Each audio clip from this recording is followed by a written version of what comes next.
Hey everyone, Selwyn here from WynnStrength.com. On this video we're bringing you the 11th week and the extra day of training that I wanted to insert into this week's training, but keep that in mind, we're still only doing 4 days of actual training this week, just because we have that goal of peaking for our testing day once this program is over. So with that goal in mind, what we're actually wanting to do is focus on 1 rep max strength development, and we want to dedicate some more training resources to that, which means we're trying to decrease the amount of frequency that we're using right now. That way we just have more rest and recovery available to really drive up those 1 rep max numbers. So what we're really doing today is some like GPP, cardio, back and abs, kind of falling in line with less stress but more volume and more volume and just some more cardio training. So we're doing some farmer carries, we're going to do some back work and some abs, not to maximal weights, I guess would be the way to think about it. I'll be thinking more about trying to increase my heart rate and think of more of a cardio GPP focus style, so lighter weights but longer walks.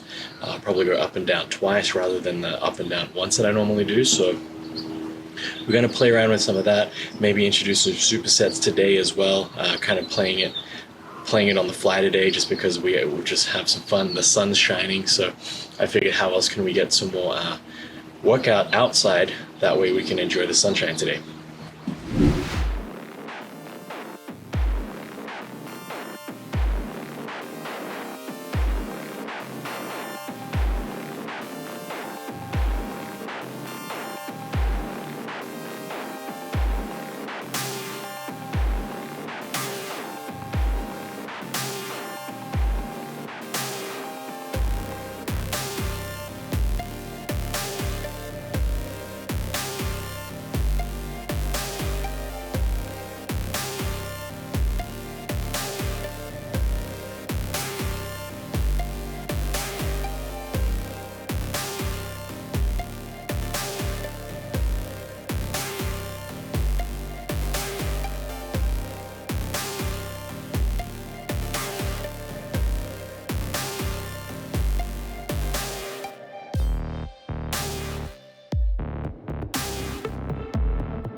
Okay, so we just got done with our farmer carries for the day.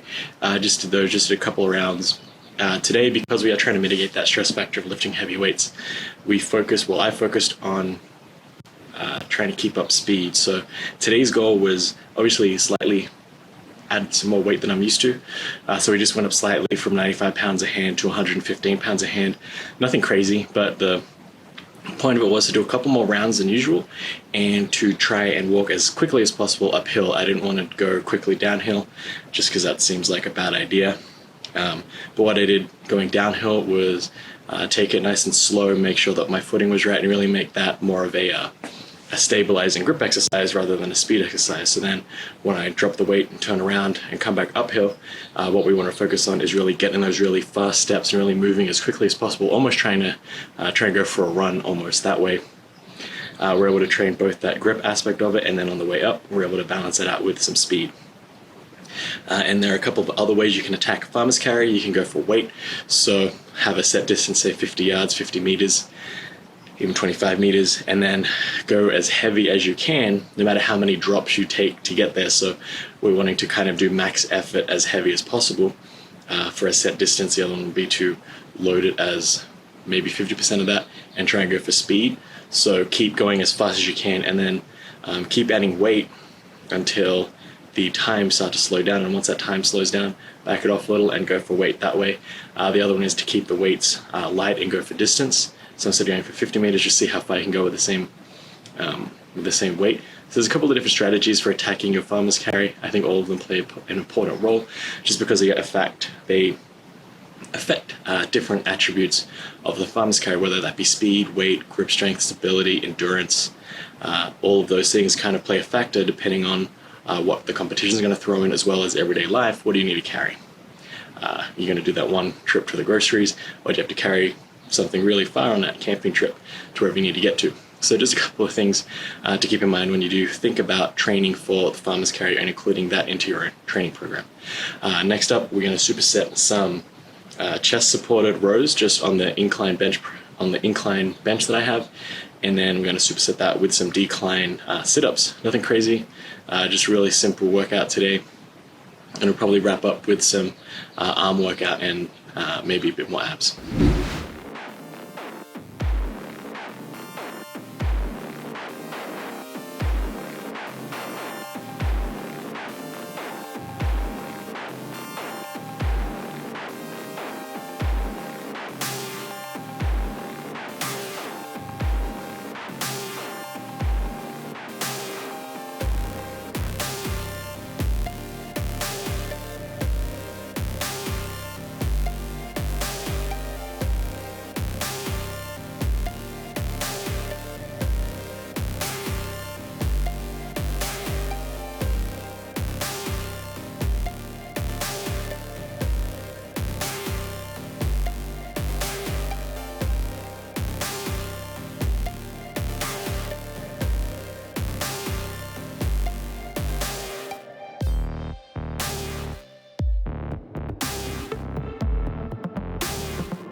Okay, so just wrapping up with the chest supported rows and the decline sit-ups. One thing I wanted to mention, the reason I wanted to do this chest supported rows, or the rows on a bench, is to mitigate any more stress that my lower back is going to experience this week. Obviously, the reason for that being is we want to focus on maximum deadlift strength, and the lower back plays an important role, obviously, in lifting up some heavy weights on the deadlift, and obviously to a lesser extent the squat and the overhead press and the bench. I mean, the lower back is kind of pivotal in all the movements, but mainly for the deadlift and squat. So with that in mind, we want to obviously focus on the squat and the deadlift for the next couple of weeks. So other row varieties that don't have a supported chest really start to add in some more stress in that static nature for having to keep the torso at a certain angle, whether that be completely horizontal or 45 degrees. You're still having to support the chest, you're still having to support the torso, and that's going to fall on the lower back while you do those rows.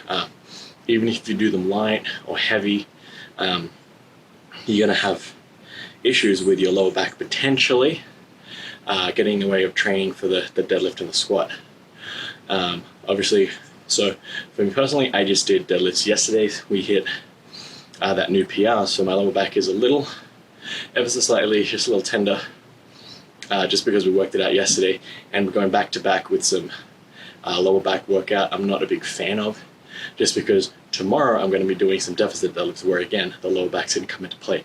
So we do want to give the lower back a little bit of break, and I mean for the farmer carries as well, the lower back is playing a part there because we are picking a weight up and walking with it. So it's all still there, and thinking about how you're organizing your training and choosing exercises, you should think about which muscles are being used, not just the main focus of it, not just what the main movers are, but what the supporting muscles are doing and what role they'll play in your lifts in the future, and how that'll affect you for that 1 week of training.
And that'll wrap up the extra day of week 11.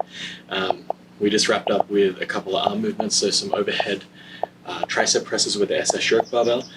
If you're interested in the SS Yoke bar, check out my series, which I'll try and link here, where I do a 3-part series that outline the SS Yoke bar and why you should get the Elite FTS SS Yoke bar. But other than that, check it out. If not, just do a regular overhead press with a straight barbell. We supersetted that with just some bicep curls with a barbell. Again, nothing crazy.